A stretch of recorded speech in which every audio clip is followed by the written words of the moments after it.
Students, in today's session, we are going to discuss about Plato's theory of justice. ಇಂದಿನ ತರಗತಿಯಲ್ಲಿ ನಾವು ಪ್ಲೇಟೋನ ನ್ಯಾಯ ಸಿದ್ಧಾಂತದ ಕುರಿತು ಕೆಲವೊಂದು ಅಂಶಗಳನ್ನು ತಿಳಿದುಕೊಳ್ಳುವಂತ ಪ್ರಯತ್ನವನ್ನ ಮಾಡೋಣ. ಪ್ಲೇಟೋನ ನ್ಯಾಯ ಸಿದ್ಧಾಂತವನ್ನ ನೇರವಾಗಿ ತಿಳ್ಕೊಳ್ಳೋದಕ್ಕಿಂತ ಮೊದಲು ಪ್ಲೇಟೋ ನ್ಯಾಯಕ್ಕೆ ಎಷ್ಟು ಪ್ರಾಮುಖ್ಯತೆಯನ್ನು ಕೊಟ್ಟಿದ್ದ ಅನ್ನೋದನ್ನ ನೋಡೋಣ. According to Plato, justice is the core concern in politics.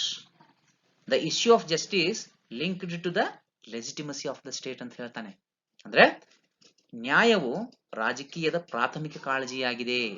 ನ್ಯಾಯದ ಅಂಶ ರಾಜ್ಯದ ನ್ಯಾಯಸಮ್ಮತತೆಗೆ. It is linked to the legitimacy of the state ಅನ್ನುವಂತಹ ಮಾತನ್ನ ಪ್ಲೇಟೋ ಹೇಳ್ತಾನೆ. ಅದೇ ರೀತಿ ಪ್ಲೇಟೋನ ದೃಷ್ಟಿಕೋನವನ್ನ ನಾವು ನೋಡಿದ್ರೆ ಪ್ಲೇಟೋ ಅಥೆನ್ಸ್ ನಗರ ರಾಜ್ಯವನ್ನ ಒಂದು ಆದರ್ಶ ರಾಜ್ಯವನ್ನಾಗಿ ಸೃಷ್ಟಿ ಮಾಡುವಂತ ಪ್ರಯತ್ನವನ್ನ ಅಥವಾ ಕನಸನ್ನ ಕಾಣ್ತಾ ಇರ್ತಾನೆ. ಹಾಗಾಗಿ Plato wants to make Athens an ideal state. Ideal state has to be based on the idea of justice. ಒಂದು ಆದರ್ಶ ರಾಜ್ಯ ಏನಿಂದ ಆಧಾರಿತವಾಗಿರಬೇಕು? ನ್ಯಾಯದಿಂದ ಆಧಾರಿತವಾಗಿರಬೇಕು. It should be based on the idea of justice ಎನ್ನುವಂತಹ ಮಾತನ್ನ ಹೇಳ್ತಾನೆ. ಅಷ್ಟೇ ಅಲ್ಲ, ತನ್ನ ಪ್ರಸಿದ್ಧ ಗ್ರಂಥವಾದಂತಹ ರಿಪಬ್ಲಿಕ್ ಗ್ರಂಥಕ್ಕೆ ಉಪಶೀರ್ಷಿಕೆಯನ್ನ ಪ್ಲೇಟೋ ಏನಂತ ನೀಡಿರ್ತಾನೆ? ಕನ್ಸರ್ನಿಂಗ್ ಜಸ್ಟಿಸ್, ನ್ಯಾಯದ ಪರ ಕಾಳಜಿ ಉಳ್ಳದ್ದು. ಅಂದ್ರೆ ಇಡೀ ರಿಪಬ್ಲಿಕ್ ಗ್ರಂಥದಲ್ಲಿ ಹಲವಾರು ಅಂಶಗಳನ್ನು ಚರ್ಚೆ ಮಾಡಿದ್ರು ಸಹಿತ ಇದು ನ್ಯಾಯಕ್ಕೆ ಹೆಚ್ಚು ಪ್ರಾಧಾನ್ಯತೆ ನೀಡುವಂತಹ ಗ್ರಂಥ ಅಂತ ಹೇಳಿ ಸ್ವತಃ ಪ್ಲೇಟೋನೇ ತನ್ನ ಉಪಶೀರ್ಷಿಕೆಯ ಮೂಲಕ ಹೇಳ್ತಾನೆ. ಅಂದ್ರೆ ಪ್ಲೇಟೋನ ಪ್ರಾಮುಖ್ಯತೆ ಏನಪ್ಪಾ? ನ್ಯಾಯ ಆಧಾರಿತವಾಗಿರಬೇಕು ರಾಜ್ಯ. ಅಷ್ಟೇ ಅಲ್ಲ, ಅಥೆನ್ಸ್ ಅನ್ನ ಒಂದು ಆದರ್ಶ ರಾಜ್ಯವನ್ನಾಗಿ ಮಾಡಬೇಕು. ಅದಕ್ಕೆ ಆಧಾರವಾಗಿ ನ್ಯಾಯ ಇರಬೇಕು ಅನ್ನೋದನ್ನ ಪ್ಲೇಟೋ ಸ್ಪಷ್ಟಪಡಿಸ್ತಾನೆ. ಪ್ಲೇಟೋನ ನ್ಯಾಯದ ಸಿದ್ಧಾಂತದ ಉದ್ದೇಶ ಏನಾಗಿತ್ತಪ್ಪ ಅನ್ನೋದನ್ನ ನೋಡೋದಾದ್ರೆ, to give ultimate idea of justice, ಅಂದ್ರೆ ನ್ಯಾಯದ ಅತ್ಯುನ್ನತ ವಿಧಾನವನ್ನ, ಅಂದ್ರೆ ಅಂತಿಮ ನ್ಯಾಯವನ್ನ ಹೇಳುವಂತಹ, ಸ್ಥಾಪಿಸುವಂತಹ ಪ್ರಯತ್ನವನ್ನ ಪ್ಲೇಟೋ ಮಾಡ್ತಾನೆ. ಅಥೆನ್ಸ್ ನಗರ ರಾಜ್ಯವನ್ನ ಒಂದು ಆದರ್ಶ ರಾಜ್ಯವನ್ನಾಗಿ ಸೃಷ್ಟಿ ಮಾಡುವಂತಹ ಕನಸನ್ನು ಕಂಡಂತಹ ಪ್ಲೇಟೋ ಅಲ್ಲಿ ಅಂತಿಮ ನ್ಯಾಯವನ್ನ ನೆಲೆಗೊಳಿಸುವಂತಹ ಪ್ರಯತ್ನವನ್ನ ಮಾಡ್ಲಿಕ್ಕೆ ಹೋಗ್ತಾನೆ. ಅವನ ಪ್ರಕಾರ ಅಂತಿಮ ನ್ಯಾಯ ಅಂದ್ರೆ God's idea of justice.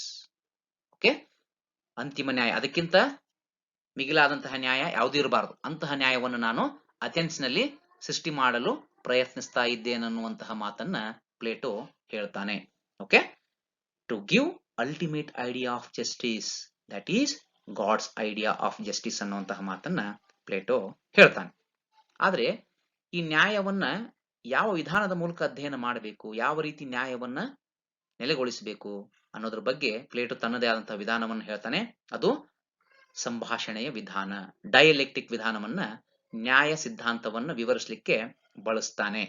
Methodology of Plato for justice is dialectic. ಸಂಭಾಷಣೆಯ ವಿಧಾನವನ್ನ ಬಳಸ್ತಾನೆ.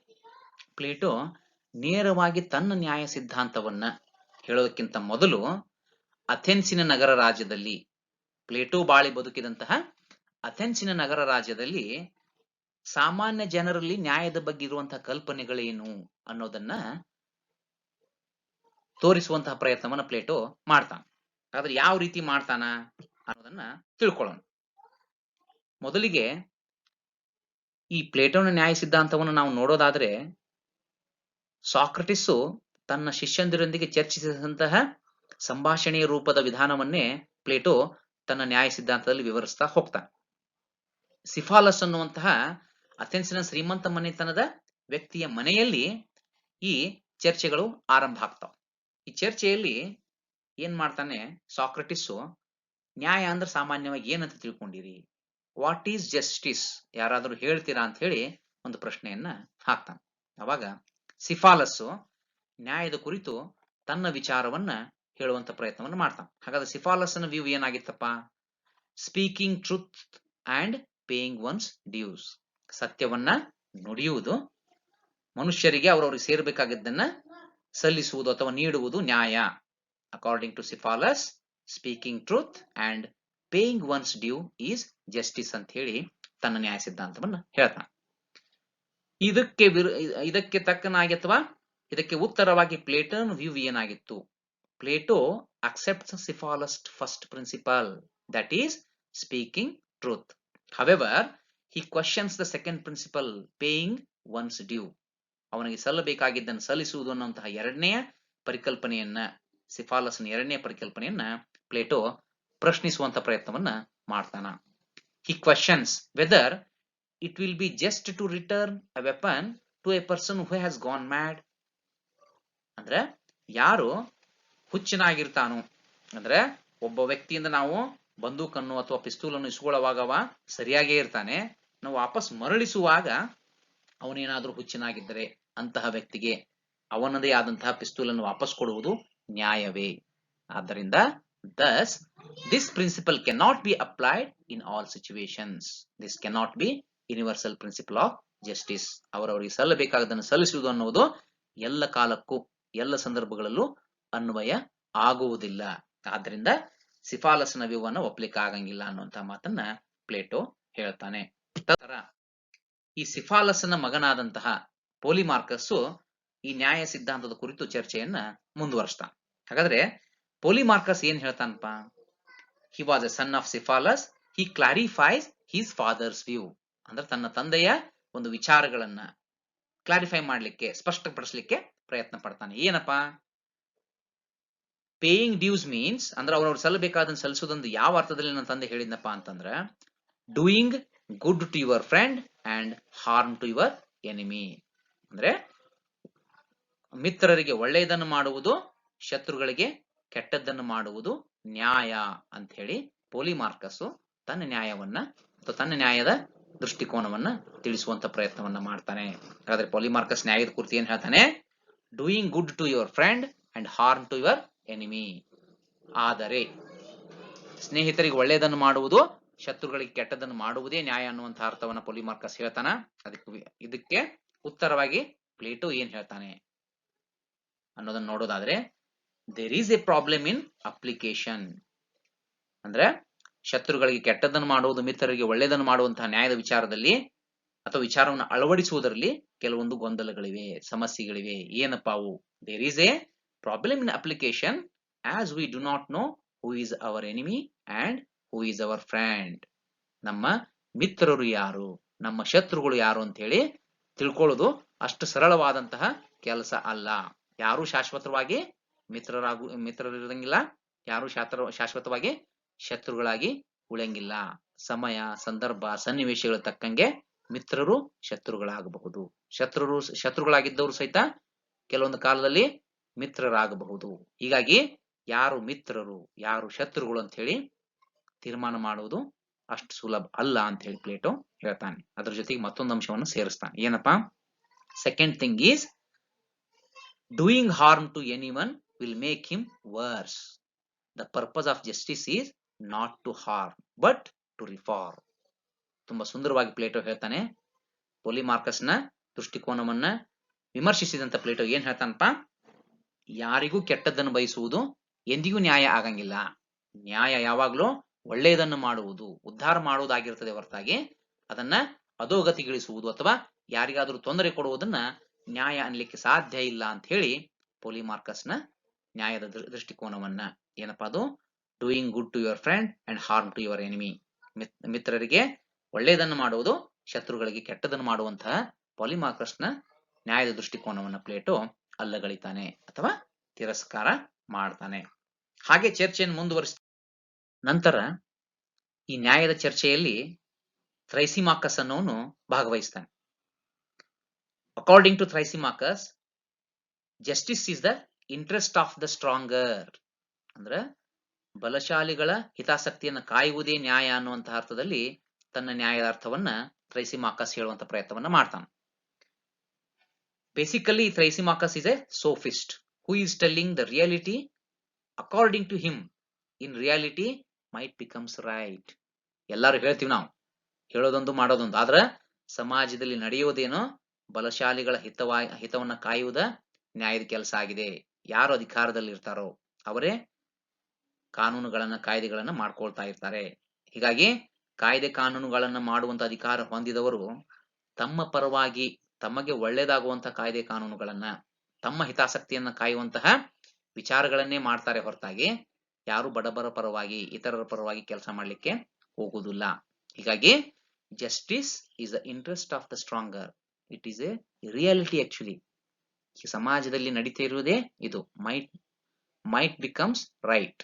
ಅಂದ್ರೆ ಯಾರಲ್ಲಿ ಶಕ್ತಿ ಇರ್ತದೋ ಅವರೇ ತಮ್ಮ ಪರವಾಗಿ ಎಲ್ಲವನ್ನು ಮಾಡ್ಕೊಳ್ತಾರೆ. ಇಂಡಸ್ಟ್ರಿಯಲಿಸ್ಟ್ ಆಗಿರ್ಬೋದು, ಪಾಲಿಟಿಷಿಯನ್ಸ್ ಆಗಿರ್ಬೋದು, ಹೈಯರ್ ಅಥಾರಿಟಿ ಆಗಿರ್ಬೋದು, ಅವರು ಕಾಯ್ದೆ ಕಾನೂನುಗಳನ್ನ, ನೀತಿ ಧೋರಣೆಗಳನ್ನು ರೂಪಿಸುವಾಗ ಎಲ್ಲರೂ ತಮ್ಮ ಅನುಕೂಲಕ್ಕೆ ತಕ್ಕಂತ ಅಧಿಕಾರವನ್ನು ದುರುಪಯೋಗ ಪಡಿಸ್ಕೋತಾರೆ. ಆದ್ದರಿಂದ ತ್ರೈಸಿಮಾಕಸ್ ಏನ್ ಹೇಳ್ತಾನೆ, ನ್ಯಾಯ ಅನ್ನೋದು ಯಾವಾಗ್ಲೂ ಬಲಶಾಲಿಗಳ ಹಿತವನ್ನೇ ಕಾಯೋದಿರ್ತದೆ. ನಮಗೇನಾರು ಒಳ್ಳೇದಾಗಬೇಕಂದ್ರ ನಾವು ಅಧಿಕಾರಕ್ಕೆ ಬಂದು ನಮಗ್ ಒಳ್ಳೇದು ಮಾಡ್ಕೋಬೇಕು. ಇಲ್ಲದೇ ಇದ್ರೆ ಅಧಿಕಾರದಲ್ಲಿರೋರು ತಮ್ಮ ಒಳ್ಳೇದನ್ನೇ ಮಾಡುವಂತ ಪ್ರಯತ್ನವನ್ನ ಮಾಡ್ತಾ ಇರ್ತಾರೆ. The only way by which we can protect our self is by acquiring power. ನಾವು ಶಕ್ತಿಯನ್ನ, ಅಧಿಕಾರವನ್ನ ಪಡೆಯುವುದರಿಂದ ಮಾತ್ರ ನ್ಯಾಯವನ್ನ ಪಡ್ಕೋಬಹುದು. ಇದು ಅಕ್ಷರಶಃ ವಾಸ್ತವಿಕ ಸಂಗತಿ ಅನ್ನೋದನ್ನ ನಾವು ಮರಿಬಾರದು. ಹೇಳೋದನ್ನ ಸಾವಿರಾರು ಹೇಳ್ತೀವಿ. ಅಧಿಕಾರದಲ್ಲಿರೋರು ನಾವು ಬಡವರ ಪರವಾಗಿದ್ದೀವಿ, ಬಡವರ ಉದ್ಧಾರವೇ ನಮ್ಮ ಉದ್ಧಾರ ಅನ್ನೋ ತರ ಆರಿಸಿ ಬರ್ತಾರ.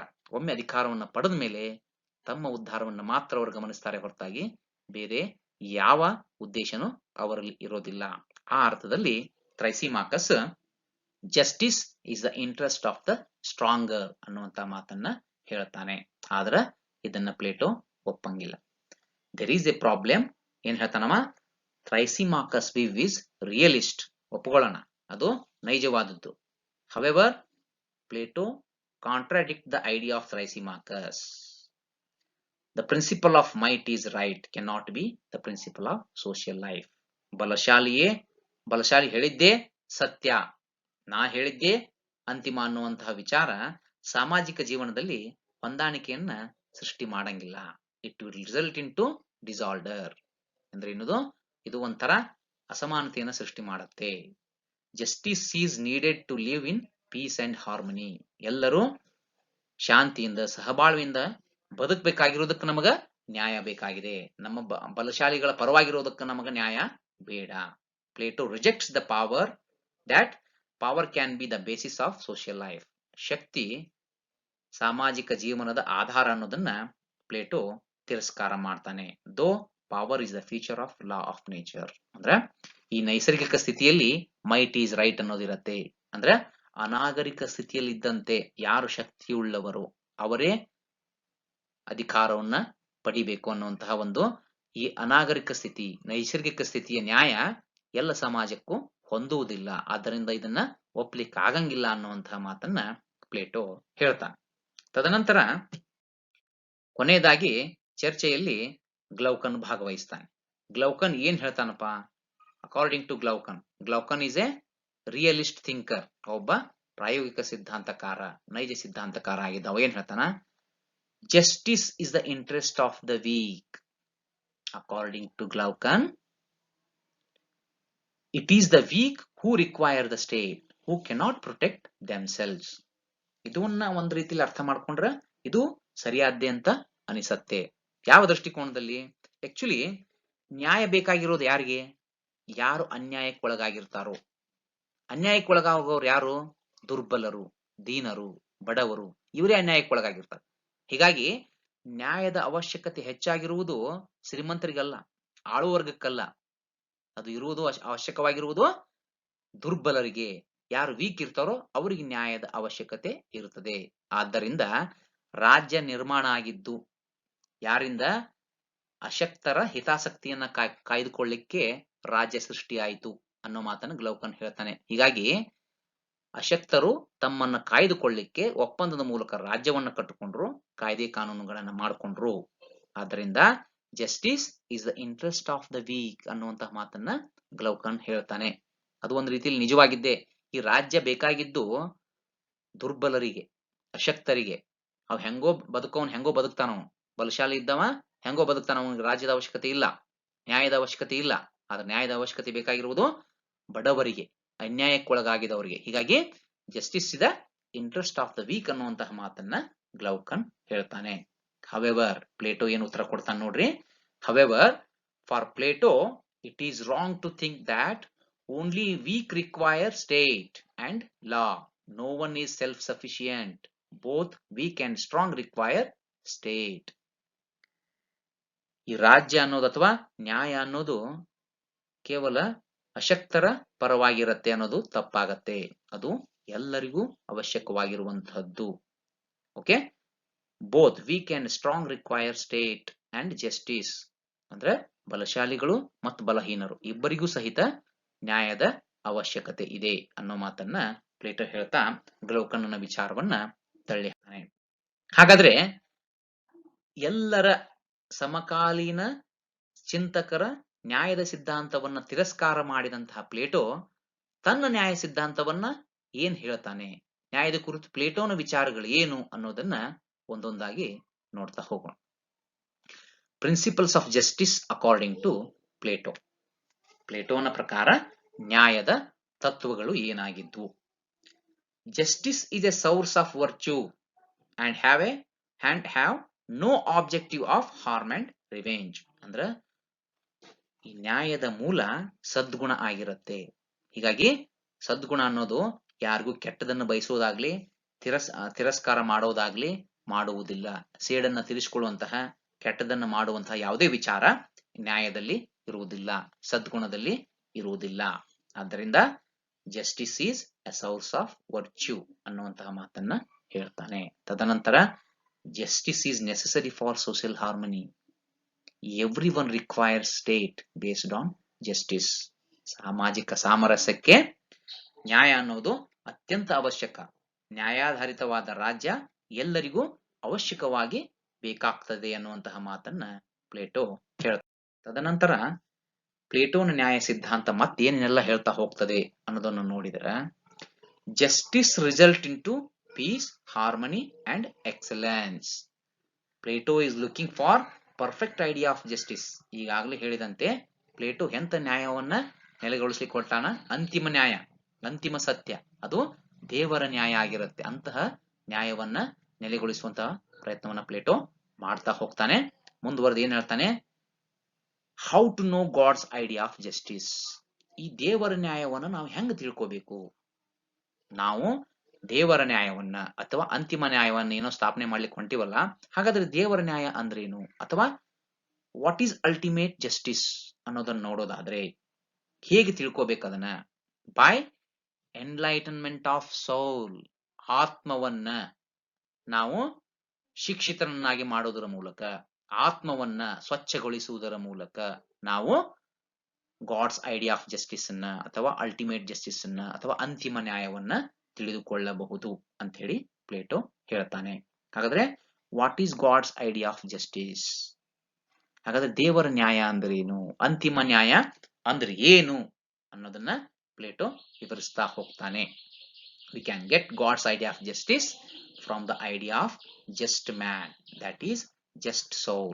ನಾವು ದೇವರ ನ್ಯಾಯವನ್ನ ಐಡಿಯಾ ಆಫ್ ಜಸ್ಟ್ ಅಂದ್ರೆ ನ್ಯಾಯಯುತವಾದಂತಹ ಆತ್ಮದ ಮೂಲಕ ಕಂಡುಕೊಳ್ಳಬಹುದು. ಹಾಗಂದ್ರೆ ವಾಟ್ ಈಸ್ ಜಸ್ಟ್ ಮ್ಯಾನ್? ಹಾಗಾದ್ರೆ ನ್ಯಾಯಯುತವಾದಂತಹ ಮನುಷ್ಯ ಅಥವಾ ನ್ಯಾಯಯುತವಾದಂತಹ ಆತ್ಮ ಅಂದ್ರೆ ಯಾವುದು ಅಂತ ಪ್ರಶ್ನೆ ಉದ್ಭವ ಆಗುತ್ತೆ. ಅದಕ್ಕೆ ಪ್ಲೇಟೋ ಏನು ಉತ್ತರ ಕೊಡ್ತಾನೆ? Just man is one who lives in harmony with others.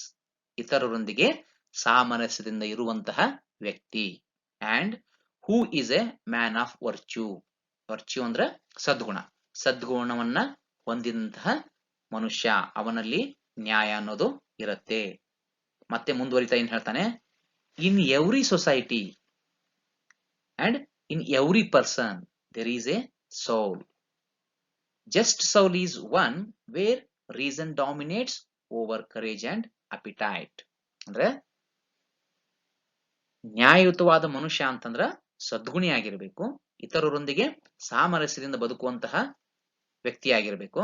ಅದರ ಜೊತೆಗೆ ಪ್ರತಿಯೊಬ್ಬ ವ್ಯಕ್ತಿಯಲ್ಲಿಯೂ ಆತ್ಮ ಅನ್ನೋದು ಇರತ್ತೆ.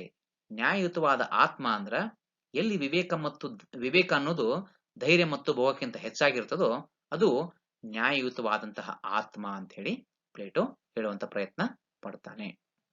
ಹಾಗಾದ್ರೆ ನ್ಯಾಯಯುತವಾದಂತಹ ಸಮಾಜ ಯಾವ್ದಪ್ಪ? Society to be based on God's idea of justice. ದೇವರ ನ್ಯಾಯ ಎಲ್ಲಿರುತ್ತೋ ಅದು ಒಂದು ನ್ಯಾಯಯುತವಾದಂತಹ ಸಮಾಜ. ಅಂತಿಮ ನ್ಯಾಯ ಎಲ್ಲಿರುತ್ತೋ ಅದು ನ್ಯಾಯಯುತವಾದಂತಹ ಸಮಾಜ. ಹಾಗಾದ್ರೆ ಇದನ್ನು ಸಮಾಜದಲ್ಲಿ ಅನ್ವಯ ಮಾಡುವುದು ಹೇಗೆ? ಪ್ಲೇಟೋನ ನ್ಯಾಯ ಸಿದ್ಧಾಂತವನ್ನ how to apply in society ಅನ್ನೋದ್ರ ಬಗ್ಗೆಯೂ ಪ್ಲೇಟೋ ತನ್ನದೇ ಆದಂತಹ ಸಿದ್ಧಾಂತವನ್ನ ಮಂಡಿಸ್ತಾನೆ. ಅವನ ಪ್ರಕಾರ in every society there are 3 classes of persons: men of gold, silver and copper. That society is just where men of reason dominates over men of courage and men of appetite. ಅಂದ್ರೆ ಪ್ರತಿಯೊಂದು ಸಮಾಜದಲ್ಲಿ 3 ವರ್ಗಗಳ ಜನರನ್ನು ಕಾಣ್ತೇವೆ. ವಿವೇಕ ಹೆಚ್ಚಾಗಿರುವಂತಹ ಚಿನ್ನದ ಗುಣವುಳ್ಳವರು, ಧೈರ್ಯ ಹೆಚ್ಚಾಗಿರುವಂತಹ ಬೆಳ್ಳಿಯ ಗುಣವುಳ್ಳವರು, ಮತ್ತೆ ಭೋಗ ಮತ್ತು ಆಸೆ ಹೆಚ್ಚಾಗಿರುವಂತಹ ತಾಮ್ರದ ಗುಣವುಳ್ಳವರು. ಹೀಗೆ ಪ್ರತಿಯೊಂದು ಸಮಾಜದಲ್ಲಿಯೂ 3 ವರ್ಗಗಳ ಜನರನ್ನು ಕಾಣ್ತೇವೆ. ಯಾವ ಸಮಾಜದಲ್ಲಿ ವಿವೇಕ ಗುಣವುಳ್ಳವರು ಧೈರ್ಯ ಮತ್ತು ಭೋಗ ಗುಣವುಳ್ಳವರಿಗಿಂತ ಹೆಚ್ಚಿನ ಅಧಿಕಾರವನ್ನು ಹೊಂದಿರ್ತಾರೋ ಅಂತಹ ಸಮಾಜ ನ್ಯಾಯಯುತವಾದಂತಹ ಸಮಾಜ ಅಂತ ಹೇಳಿ ಪ್ಲೇಟೋ ವಿವರಿಸ್ತಾನೆ. ಆದ್ರೆ hence a just society is where different persons with different characteristics of soul are properly placed and do not interfere in each other's task. ಇದು ನೋಡ್ರಿ, ಈ ವಾಕ್ಯ ಏನಿದೆಯಲ್ಲ ಪ್ಲೇಟೋನ ನ್ಯಾಯ ಸಿದ್ಧಾಂತದ ತಿರುಳನ್ನ ತಿಳಿಸ್ತಾ ಹೋಗತ್ತೆ. ಏನ್ ಹೇಳ್ತದೆ? hence a just society is where different persons with different characteristics of soul are properly placed and do not interfere in each other's task, where men of reason governed, where men of courage assist, and where men of appetite are engaged in the task of production and do not jump into the task of other classes. Very beautiful ಆಗಿ ಹೇಳ್ಯಾನ Plato. ಏನ್ ಹೇಳ್ತಾನೆ? ಅವರವರ ಆತ್ಮದ ಸ್ವಭಾವಕ್ಕನುಸಾರವಾಗಿ ಪ್ರತಿಯೊಬ್ಬರು ಅವರದೇ ಆದಂತಹ ಒಂದು ಕೆಲಸ ಕಾರ್ಯಗಳನ್ನ ಮಾಡಬೇಕಾಗ್ತದೆ. ಯಾರಲ್ಲಿ ವಿವೇಕ ಗುಣ, ಯಾವ ಆತ್ಮದಲ್ಲಿ ವಿವೇಕ ಗುಣ ಹೆಚ್ಚಾಗಿರ್ತದೋ ಅವರು ಆಳುವ ವರ್ಗದ ಜವಾಬ್ದಾರಿಯನ್ನು ವಹಿಸ್ಕೋಬೇಕು. ಯಾರಲ್ಲಿ ಧೈರ್ಯ ಮತ್ತು ಸಾಹಸ ಗುಣ ಹೆಚ್ಚಾಗಿರ್ತದೋ, ಕರೇಜ್ ಹೆಚ್ಚಾಗಿರ್ತದೋ ಅವರು ಸೈನಿಕ ವರ್ಗದ ಜವಾಬ್ದಾರಿಯನ್ನು ವಹಿಸ್ಕೋಬೇಕು. ಹಾಗೂ ಕೊನೆಯದಾಗಿ ಯಾರಲ್ಲಿ ಭೋಗ ಅಥವಾ ಆಸೆ ಅಥವಾ ಹಸಿವು ಹೆಚ್ಚಾಗಿರ್ತದೋ ಅವರು ಉತ್ಪಾದಕ ವರ್ಗದ ಜವಾಬ್ದಾರಿಗಳನ್ನ ವಹಿಸ್ಕೋಬೇಕು. ಹೀಗೆ ವಿವೇಕ ಗುಣವುಳ್ಳವರು ಆಳುವ ವರ್ಗವಾಗಿಯೂ, ಧೈರ್ಯ ಮತ್ತು ಸಾಹಸ ಗುಣವುಳ್ಳವರು ಸೈನಿಕ ವರ್ಗವಾಗಿಯೂ, ಹಾಗೆಯೇ ಆಸೆ ಮತ್ತು ಭೋಗ ಹೆಚ್ಚಾಗಿರುವಂತಹವರು ಉತ್ಪಾದಕ ವರ್ಗವಾಗಿಯೂ ಅವರವರ ಜವಾಬ್ದಾರಿಯನ್ನ ನಿರ್ವಹಿಸಬೇಕು. ಮತ್ತು ಯಾರ ಕೆಲಸದಲ್ಲಿಯೂ ಮತ್ತಾರು ಬೇರೆಯವರ ಕೆಲಸದಲ್ಲಿ ಹಸ್ತಕ್ಷೇಪವನ್ನ ಮಾಡಬಾರದು. ಇನ್ನೊಂದು ಅರ್ಥದಲ್ಲಿ ಹೇಳೋದಾದ್ರೆ ವಿವೇಕ ಗುಣ ಹೆಚ್ಚಾಗಿರುವಂತಹ ಆಳುವ ವರ್ಗ ಸೈನಿಕ ವರ್ಗ ಮತ್ತು ಉತ್ಪಾದಕ ವರ್ಗದ ಕಾರ್ಯದಲ್ಲಿ ಹಸ್ತಕ್ಷೇಪ ಮಾಡಬಾರದು. ಅದೇ ರೀತಿ ಸೈನಿಕ ವರ್ಗದಲ್ಲಿ ಉತ್ಪಾದಕ ವರ್ಗ ಮತ್ತು ಆಳುವ ವರ್ಗ ಹಸ್ತಕ್ಷೇಪ ಮಾಡಬಾರದು. ಉತ್ಪಾದಕ ವರ್ಗದ ಮಧ್ಯದಲ್ಲಿ ಸೈನಿಕ ವರ್ಗ ಮತ್ತು ಆಳುವ ವರ್ಗ ಹಸ್ತಕ್ಷೇಪ ಮಾಡಬಾರದು.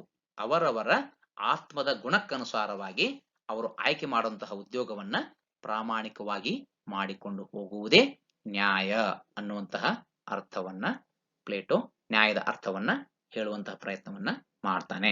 ಓಕೆ, ಸಿಂಪಲ್ ಆಗಿ ಸರಳವಾಗಿ ಪ್ಲೇಟೋನ ನ್ಯಾಯ ಸಿದ್ಧಾಂತವನ್ನು ಹೇಳೋದಾದ್ರೆ ಅವರವರ ಆತ್ಮಗುಣಕ್ಕೆ ಅನುಸಾರವಾಗಿ ಪ್ರತಿಯೊಂದು ಸಮಾಜದಲ್ಲಿ 3 ವರ್ಗದ ಜನ ಇರ್ತಾರ. ಯಾರಲ್ಲಿ ವಿವೇಕ ಗುಣ ಹೆಚ್ಚಾಗಿರ್ತದೋ ಅವರು ಆಳುವ ವರ್ಗ ಆಗಬೇಕು.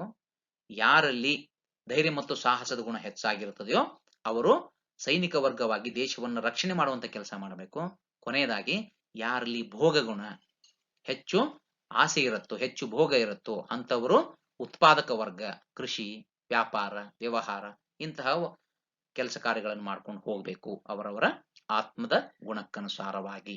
ಒಮ್ಮೆ ಅವರವರ ಆತ್ಮಕ್ಕೆ ಗುಣಕ್ಕೆ ಅನುಸಾರವಾಗಿ ಕೆಲಸ ಕಾರ್ಯಗಳನ್ನು ಹಂಚಿಕೊಂಡ ಮೇಲೆ ಮತ್ತೊಬ್ಬ ಕೆಲಸದಲ್ಲಿ ಕೈ ಹಾಕಬಾರದು. ಅವರವರ ಕೆಲಸವನ್ನ ಅವರು ಪ್ರಾಮಾಣಿಕವಾಗಿ ಮಾಡ್ಕೊಂಡು ಹೋಗಬೇಕು ಅಂತ ಹೇಳಿ ಪ್ಲೇಟೋ ತನ್ನ ನ್ಯಾಯ ಸಿದ್ಧಾಂತವನ್ನ ಹೇಳುತ್ತಾನೆ. ಹೀಗಾಗಿ according to their quality of soul, Plato divided them into 3 categories.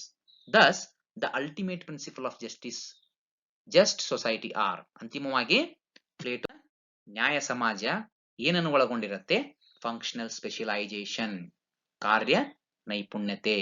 ಅದೇ ರೀತಿ ಹಸ್ತಕ್ಷೇಪ ರಹಿತತೆ, ಅಂದ್ರೆ ಒಬ್ಬರ ಕೆಲಸದಲ್ಲಿ ಮತ್ತೊಬ್ರು ಹಸ್ತಕ್ಷೇಪ ಮಾಡದೇ ಇರೋದು.